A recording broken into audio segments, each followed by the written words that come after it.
رسول اللہ صلی اللہ علیہ وآلہ وسلم نے فرمایا، جس شخص میں 3 باتیں پائی جائیں گی وہ ان کے ذریعے سے ایمان کی حلاوت پا لے گا۔ نمبر 1، جسے اللہ اور اس کا رسول باقی ہر کسی سے بڑھ کر محبوب ہوں۔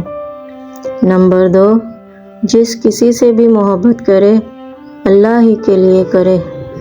نمبر 3، اللہ نے جب اسے کفر سے بچا لیا ہے تو دوبارہ کفر کی طرف پلٹنے سے وہ اس طرح نفرت کرے جیسی اس بات سے نفرت کرتا ہے کہ اسے آگ میں ڈال دیا جائے۔